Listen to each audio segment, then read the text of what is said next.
Vamos a seguir trabajando siempre en el tercer método, que es el método funcional. En el video anterior vimos cómo trabajar los números los elementos cuando tenían un número de oxidación. Simplemente le agregábamos la terminación ICO. En este caso vamos a ver qué pasa con los números que tienen dos números de oxidación. No importa qué números tengan, todos los casos que tengan dos. Acá tengo tres ejemplos. Por ejemplo, el titanio, que tiene dos números de oxidación, que es el 3 y el 4. El bromo, que tiene el 1 y el 5. Y el oro, que tiene el 1 y el 3. Y acá hay otros dos ejemplos que ya los vamos a ver más adelante. Vamos a aplicar las mismas reglas que les explicaba en el video anterior. Cuando sea un metal vamos a empezar con óxido. Cuando sea un no metal vamos a empezar con anhídrido. Ahora, ¿qué es lo que voy a hacer? Entonces, pueden haber dos combinaciones, porque puede haber un compuesto, como vemos el caso del titanio, donde en uno esté utilizando su número de oxidación 3 y en el otro esté utilizando su número de oxidación 4. O sea, en uno está utilizando el número pequeño y el otro el número más grande.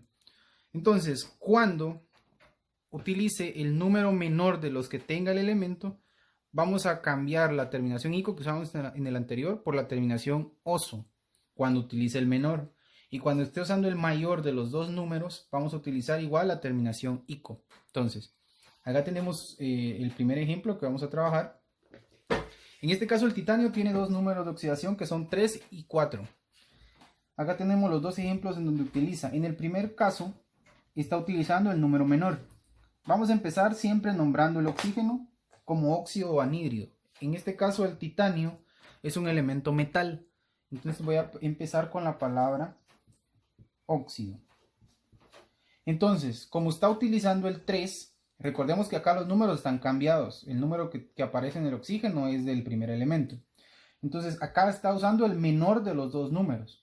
Al estar utilizando el menor, voy a agregarle la terminación oso al nombre del elemento. Entonces quedaría óxido titanioso. ¿Ya? Está utilizando el número menor de los dos que tiene. Y vamos a ver el segundo caso. Igual, la palabra óxido no va a cambiar porque sigue siendo el mismo elemento metal. Pero acá está utilizando el titanio su número 4, que es el número mayor. Entonces vamos a utilizar la terminación ICO, óxido titánico. ¿Ya? Terminación ICO. Entonces, con el número más pequeño de los dos, utilizo la terminación oso. Y con el número más grande, utilizo la terminación ICO. No quiere decir que van a hacer los dos casos en los ejercicios. Los casos van a venir dados como vemos estos dos ejemplos acá al final, que ya los vamos a ver.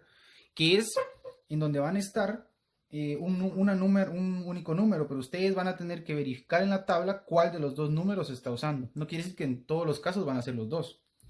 Ahora vamos a ver un segundo ejemplo, que es el elemento bromo, que tiene dos números de oxidación. En este caso el bromo tiene el número 1 y el número 5. Al verificar me voy a dar cuenta que el bromo es un elemento no metal. Entonces en lugar de óxido voy a comenzar con la palabra anhídrido. Y voy a verificar cuál de los dos números está utilizando. Al no haber un número, está utilizando el número 1. Entonces, como es el menor de los dos números, voy a agregar la terminación oso, anhídrido bromoso. ¿Ya? Terminación oso porque está utilizando el 1, que es el menor de los dos. Y en el segundo ejemplo, que vemos que está utilizando el mayor, igual el anhídrido no cambia porque es un no metal, anhídrido.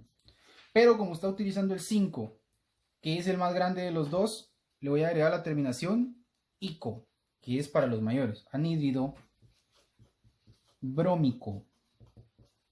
Quedaría con la terminación ico.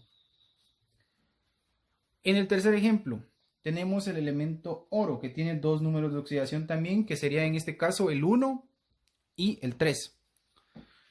En este caso, el primer ejemplo está utilizando el número menor. Como el oro es un metal, vamos a utilizar el inicio como óxido.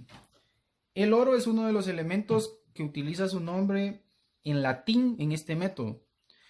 No vamos a escribir óxido. Acá tendría que colocar la terminación oso porque es el menor. Entonces no voy a escribir óxido oroso, sino que voy a utilizar su nombre en latín que es aurum. Entonces sería óxido auroso porque es el menor que está utilizando, que es el 1. Entonces la terminación oso. Cuando utiliza la mayor, igual empezamos con el nombre del oxígeno, que es óxido, porque es metal, y está utilizando el mayor. De siempre con el nombre en latín, la terminación ico quedaría óxido áurico. Terminación ico, por ser el mayor. Entonces acá hicimos el ejemplo para los dos casos, cuando es mayor y cuando es menor. Pero los ejercicios no van a ser los dos, sino que solo les voy a dar uno y ustedes van a tener que determinar si es el mayor y menor. Y solo van a escribir ese. Entonces acá tengo dos ejemplos de cómo van a estar dados. En este caso tengo un compuesto formado por níquel y oxígeno. En este caso el níquel está utilizando su número 3. Recordemos que están cruzados. Si vamos a la tabla, yo acá los anoté porque no se van a ver en la tabla, vamos a encontrar que el níquel tiene el número 2 y el número 3. Si está utilizando el 3, quiere decir que está haciendo uso del número mayor. Entonces va a terminar con la terminación, valga la redundancia, ico. Voy a empezar con la palabra óxido, porque el níquel es un metal. Entonces, óxido está utilizando su número mayor, que es 3. Óxido con la terminación ico, niquélico. Niquélico. Entonces, su terminación ico. Y en el último ejemplo, vamos a ver la combinación de un compuesto de óxido y carbono. En este caso, si vamos a la tabla, vemos que acá como los números están cambiados, el carbono está utilizando el número 2. Si vamos a la tabla, vamos a encontrar que el carbono tiene de los números de oxidación 2 y 4. Está utilizando el 2, quiere decir que está utilizando el más pequeño de los dos, el menor. Quiere decir que va a ir con la terminación oso. El otro detalle es que el carbono es un elemento no metal. Entonces, en lugar de la palabra óxido, escribo anhídrido. Anhídrido. Y como está utilizando su número de oxidación menor, que es 2, acá los tengo anotados, va con la terminación oso. Anhídrido carbonoso. Entonces, la terminación oso. Entonces, recapitulando, cuando los elementos tienen dos números de oxidación para este tercer método funcional, cuando esté utilizando el menor de sus dos números, le vamos a agregar la terminación oso, y cuando esté utilizando el número más grande de los dos, le vamos a agregar la terminación ico. Acá están los diferentes ejemplos de cómo quedarían, y siempre vamos a tener que ver en la tabla periódica cuáles son los números de oxidación para saber si está utilizando el más grande o el más pequeño y determinar cuál de las dos sufijos o terminaciones vamos a utilizar en cada caso.